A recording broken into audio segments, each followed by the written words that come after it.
خصوصاً علی افضلہم وخاتم النبیین محمد الامین وعلی آلہ وصحبہ اجمعین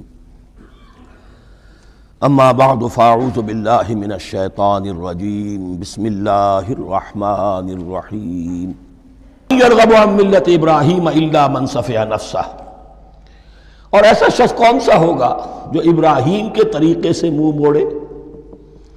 یہ رغبت کا نظر بھی زبان میں دونوں طرف جاتا ہے، رغبہ الہ کسی شے کی طرف رغبت ہونا، محبت ہونا، میلان ہونا، اور رغبہ عن کسی شے سے متنفر ہونا، کسی شے سے ابا کرنا، اس کو چھوڑ دینا۔ وَمَن يَرْغَبُ عَن مِلَّةِ إِبْرَاهِيمَ إِلَّا مَن صَفِحَ نَفْسَهُ، سوائے اس کے جس نے اپنے آپ کو حماقت ہی میں مبتلا کرنے کا فیصلہ کر لیا ہو، اور کون ہوگا جو ابراہیم کے طریقے سے منہ موڑے۔ وَلَقَدِ اصْطَفَيْنَاهُ فِي الدُّنْيَا، اور ہم نے تو اسے دنیا میں بھی پسند کر لیا تھا، چن لیا تھا۔ وَإِنَّهُ فِي الْآخِرَةِ لَمِنَ الصَّالِحِينَ، اور یقیناً آخرت میں بھی وہ ہمارے صالح بندوں میں سے ہوں گے۔ اِذْ قَالَ لَهُ رَبُّهُ أَسْلِمْ قَالَ أَسْلَمْتُ لِرَبِّ الْعَالَمِينَ، جب کہا اس سے اس کے پروردگار نے کہ مانو میرا حکم، اس نے کہا پروردگار قبول ہے تیرا حکم، یہاں تک کہ ذبح کرو بیٹے کو، حاضر۔ یہ آخری امتحان تھا، آخری 100 برس کی عمر میں، 87 برس کی عمر میں دعائیں مانگ مانگ کر بیٹا لیا تھا اسماعیل۔ حضرت سارہ کے ہاں کوئی اولاد نہیں ہوئی تھی، اب وہ 13 برس کا تھا، بازو بن گیا تھا، اور اس وقت ذبح کرنے کا حکم آیا۔ جب بھی کہا ہم نے مانو ہمارا حکم، قال اسلمت لرب العالمین، اللہ تعالی ہمیں بھی توفیق دے کہ اس کی پیروی کریں۔ ووصى بها ابراہیم وبنیہ ویعقوب، اور اسی کی وصیت کی تھی ابراہیم نے بھی اپنے بیٹوں کو اور یعقوب نے بھی۔ یا بنیہ، وہ کیا تھی نصیحت؟ ہے میرے بیٹو، ان اللہ اصطفیٰ لکم الدین، دیکھو اللہ نے تمہارے لیے دین کو پسند فرما لیا ہے۔ کون سا دین؟ فلا تموتن الا وانتم مسلمون، اور دیکھنا موت نہ آنے پائے مگر فرما برداری کی حالت میں۔ یہی بات آئے گی سورہ آل عمران میں مسلمانوں سے خطاب کر کے، یا ایھا الذین آمنوا اتقوا اللہ حق تقاتہ ولا تموتن الا وانتم مسلمون، اور ان الدین عند اللہ الاسلام ومن یبتغ غیر الاسلام دینا فلن یقبل منہ۔ ام کنتم شہداء اذ حضر یعقوب الموت، کیا تم اس وقت موجود تھے جب یعقوب کی موت کا وقت آیا؟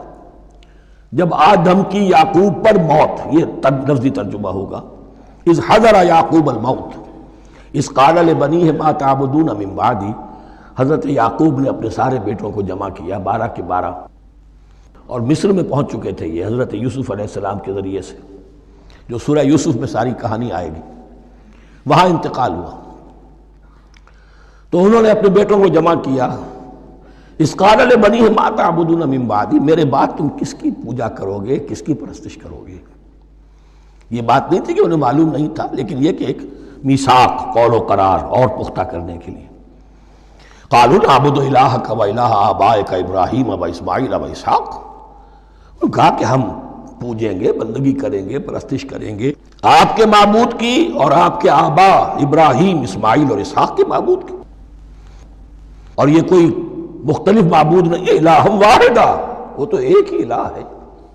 وَنَحْنُ لَهُ مُسْلِمُونَ، ہم اس کے لیے اس کے سامنے سر جھکاتے ہیں، اسی کی فرما برداری کا اقرار کرتے ہیں۔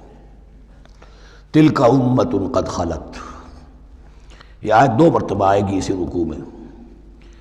یہ ایک گروہ تھا انسانوں کا جو گزر گیا، ابراہیم، اسماعیل، اسحاق، یعقوب، ان کی اولاد، قد خلت، وہ گزر گئے۔ لہا ما کسبت ولکم ما کسبتم، ان کے لیے تھا جو انہوں نے کمایا، اور تمہارے لیے ہوگا جو تم کماؤ گے۔ یعنی یہاں پدرم سلطان بود کا کوئی مقام نہیں ہے، ہر شخص کے لیے اپنا عمل، اپنا ایمان، اپنی کمائی۔ وَلَا تُسْأَلُونَ عَمَّا كَانُوا يَعْمَلُونَ، تم سے یہ نہیں پوچھا جائے گا کہ وہ کیا کرتے تھے، تم سے پوچھا جائے گا تم کیا کر کے لائے ہو۔ تو راچے ہیں، پدرم سلطان بود تو راچے، تم کیا ہو بھائی، تو اپنی بات کرو، باپ تمہارا سلطان تھا، ہوگا۔ وَقَالُوا كُونُوا هُودًا أَوْ نَصَارَىٰ تَهْتَدُوا، لیکن اس پس منظر میں اب ان کی خباثت کو نمایاں کیا جا رہا ہے کہ یہ تو تھی وصیت ابراہیم کی اور یعقوب کی، اور اس وقت کے یہود و نصارہ کا کیا رویہ ہے؟ قَالُوا كُونُوا هُودًا أَوْ نَصَارَىٰ تَهْتَدُوا، وہی متحدہ محاذ حضور کے خلاف۔ یا تو یہودی، انہوں نے کہا کہ یا یہودی ہو جاؤ یا نصرانی تو ہدایت پر ہو جاؤ گے۔ قل بل ملت ابراہیم حنیفا، کہہ دیجئے نہیں، بل نتبع، ہم تو نتبع یہاں پر محذوف مانیے، بل نتبع ملت ابراہیم حنیفا، نہیں، ہم تو پیروی کریں گے ابراہیم کے طریقے کی، بالکل یکسو ہو کر۔ وما کان من المشرکین، اور وہ مشرکوں میں سے نہیں تھے۔ قولوا آمنا باللہ، اب یہاں مسلمانوں کو حکم دیا جا رہا ہے، دیکھو تم ان کے جو کچھ وہ کہتے ہیں اس کے جواب میں تم یہ کہو، قولوا کہو آمنا باللہ، ہم ایمان رکھتے ہیں اللہ پر، وما انزل الینا، اور جو کچھ نازل کیا گیا ہماری جانب، وما انزل الی ابراہیم و اسماعیل و اسحاق و یعقوب، اور جو کچھ نازل کیا گیا ابراہیم اور اسماعیل اور اسحاق اور یعقوب کی طرف، والاسباط، اور ان کی اولاد کی طرف، وما اوتی موسیٰ و عیسیٰ، اور جو کچھ دیا گیا موسیٰ کو اور عیسیٰ کو، وما اوتی النبیون من ربہم، اور جو کچھ دیا گیا تمام نبیوں کو ان کے رب کی طرف سے، لا نفرق بین احد منہم، ہم ان میں سے کسی کے مابین تفریق نہیں کرتے، ہم سب کو مانتے ہیں۔ دیکھیے ایک ہے تفضیل، کسی کو ایک کو زیادہ افضل سمجھنا دوسرے سے، یہ اور بات ہے، وہ تو سورہ آل عمران میں آئے گا تلک الرسل فضلنا بعضهم علی بعض۔ تفریق یہ کہ ایک کو مانے ایک کو نہ مانے، ان رسولوں میں سے ایک کا انکار سب کا انکار ہے، لا نفرق بین احد منہم ونحن لہ مسلمون، اور ہم نے تو اسی کی فرما برداری کا قلادہ اپنی گردن میں ڈال دیا ہے۔ فَإِنْ آمَنُوا بِمِثْلِ مَا آمَنْتُمْ، پھر اے مسلمانوں اگر یہ بھی ایمان لائیں یہود اور نصارہ بالکل اسی طرح جیسے تم ایمان لائے ہو، نو کمپرومائز،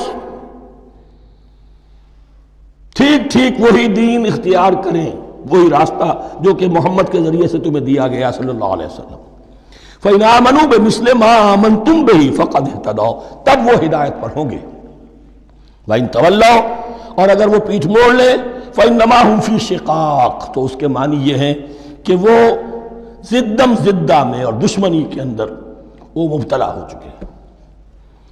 فَسَيَكْفِيكَهُمُ اللَّهُ، تو اے نبی آپ کے لیے ان کے مقابلے میں اللہ کافی رہے گا، آپ فکر نہ کریں، آپ کسی کمپرومائز کی دعوت کی طرف توجہ ہی نہ دیں، کچھ دو کا معاملہ سوچیں بھی نہ، ان کی مخالفتوں سے آپ مرعوب نہ ہوں، ان کی دھمکیوں کا کوئی اثر نہ دیں۔ فَسَيَكْفِيكَهُمُ اللَّهُ، اللہ کافی رہے گا آپ کے لیے ان سب کے مقابلے میں۔ وَهُوَ السَّمِيعُ الْعَلِيمُ، اور یقیناً وہ سب کچھ سننے والا اور جاننے والا ہے۔ ایسا نہیں ہے کہ اسے معلوم نہ ہو کہ آپ اس وقت کن حالات میں ہیں، کیسی مشکلات میں ہیں، کس طرح کی نازک صورتحال دن بدن جو ہے شکل بدل رہی ہے، لیکن آپ قائم رہیں۔ یہ ہے جگہ جہاں پر خون پڑا ہوا ہے، اس نسخے میں جو حضرت عثمان تلاوت فرما رہے تھے، اور اس وقت باغیوں نے انہیں شہید کیا ہے۔ ان کی زوجہ محترمہ نائلہ، انہوں نے بچانا چاہا ہے تو ان کی انگلیاں کٹ گئیں، اور خون جو ہے وہ فَسَيَكْفِيكَهُمُ اللَّهُ، ان الفاظ پر وہ خون پڑا ہے، وہ دھبا اب بھی موجود ہے۔ وَهُوَ السَّمِيعُ الْعَلِيمُ، اور وہ سب کچھ سننے والا اور جاننے والا ہے۔ صبغۃ اللہ، کیا معنی؟ یہاں پر بھی ایک آپ کو محذوف ماننا ہوگا، اخترنا صبغۃ اللہ، ہم نے تو اختیار کر لیا ہے اللہ کے رنگ کو۔ وَمَنْ أَحْسَنُ مِنَ اللَّهِ صِبْغَةً وَنَحْنُ لَهُ عَابِدُونَ، اور اللہ سے بہتر رنگ کس کا ہوگا، اور ہم تو بس اسی کی بندگی، اسی کی پرستش کرنے والے ہیں۔ قُلْ أَتُحَاجُّونَنَا فِي اللَّهِ وَهُوَ رَبُّنَا وَرَبُّكُمْ، اے نبی ان سے کہیے کہ کیا تم ہم سے محاجہ کر رہے ہو، حجت بازی کر رہے ہو، جھگڑ رہے ہو، دلیل بازی کر رہے ہو اللہ کے بارے میں؟ وَهُوَ رَبُّنَا وَرَبُّكُمْ، وہ تو ہمارا رب بھی ہے تمہارا رب بھی ہے، رب تو ایک ہے، رب بھی ایک، اس کا دین بھی ایک، ہاں شریعتوں میں فرق ہوا ہے۔ قُلْ أَتُحَاجُّونَنَا فِي اللَّهِ وَهُوَ رَبُّنَا وَرَبُّكُمْ وَلَنَا أَعْمَالُنَا وَلَكُمْ أَعْمَالُكُمْ، رب تو ہمارا بھی وہ تمہارا بھی وہ، البتہ ہمارے لیے ہوں گے ہمارے عمل، تمہارے لیے ہوں گے تمہارے عمل۔ وَنَحْنُ لَهُ مُخْلِصُونَ، اور ہم تو اس کے لیے اپنے آپ کو خالص کر لینے والے ہیں۔ یہ ذرا 3 الفاظ یہاں پہ نوٹ کر لیجئے، یہ میرے اور آپ کے لیے لمحہ فکریہ ہیں۔ نحن لہو مسلمون، 136ویں آیت اس پر ختم ہوئی۔ ہم اس کے سامنے سر تسلیم خم کرتے ہیں، ان میں سے تو ہم بھی شامل ہیں۔ نحن لہو عابدون، آیت نمبر 138، ہم اس کی بندگی کرنے والے ہیں، اسی کی بندگی کرنے والے ہیں۔ تو صرف اسلام نہیں، عبادت اور ٹوٹل عبادت، ٹوٹل بندگی، پوری زندگی میں اس کے ہر حکم کی پیروی اور اطاعت۔ اس سے آگے بات آئی وَنَحْنُ لَهُ مُخْلِصُونَ، یہ عبادت اخلاص کے ساتھ نہیں ہے تو منافقت ہے۔ اس عبادت سے کوئی دنیا کی منفعت پیش نظر نہ ہو، سوداگری نہیں، یہ عبادت خدا کی ہے۔ دنیا بنانا، دنیا کمانا، دین کو ذریعہ بنانا، اس سے بڑا، اس سے بڑی اور اس سے گری ہوئی کوئی حرکت نہیں۔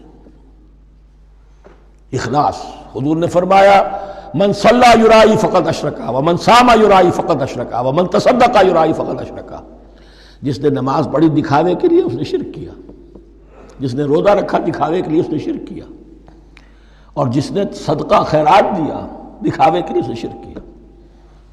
وَنَحْنُ لَهُ مُخْلِصُونَ، نَحْنُ لَهُ مُسْلِمُونَ، نَحْنُ لَهُ عَابِدُونَ، نَحْنُ لَهُ مُخْلِصُونَ۔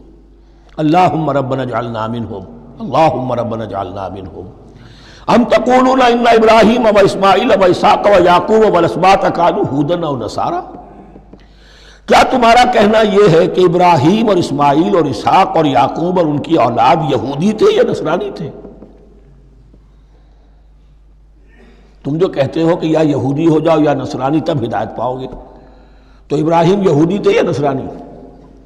اور اسحاق اور یعقوب اور یوسف اور موسیٰ اور عیسیٰ یہ کون تھے؟ یہی بات آج مسلمانوں کو سوچنی چاہیے۔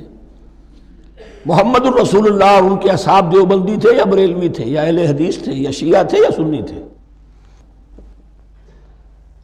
ان تقسیموں سے اوپر ہونے کی ضرورت ہے۔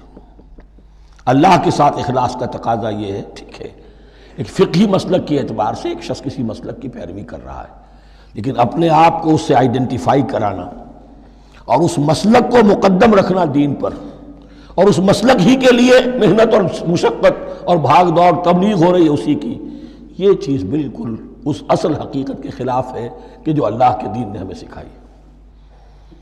ام تقولون ان ابراہیم و اسماعیل و اسحاق و یعقوب والاسباط كانوا هودا او نصارا قل انتم اعلم ام اللہ، کہیے ان سے کہ تم زیادہ جانتے ہو یا اللہ زیادہ جانتا ہے۔ ومن اظلم ممن كتم شہادۃ عنده من اللہ، کان کھول کر سن لو، اس سے بڑھ کر ظالم کون ہوگا جس نے اللہ کی ایک گواہی جو اس کے پاس تھی اسے چھپا لیا۔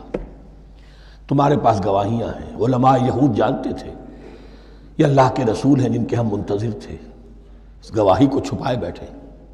ومن اظلم ممن كتم شہادۃ عنده من اللہ وما اللہ بغافل عما تعملون، اور اللہ ہرگز غافل نہیں ہے کہ اس سے جو تم کر رہے ہو۔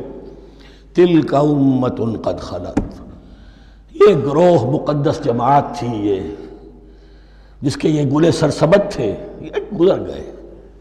لہا ما کسبت ولکم ما کسبتم، جو کمائی انہوں نے کی، جو عمل انہوں نے کمائے وہ ان کے لیے، تمہارے لیے نہیں۔ تمہارے لیے وہ ہوگا جو تم کماؤ گے۔ ولا تسألون عما كانوا يعملون، اور تم سے ان کے عمل کے بارے میں نہیں پوچھا جائے گا کہ انہوں نے کیا کیا، تم سے سوال یہ ہوگا کہ تم نے کیا کیا۔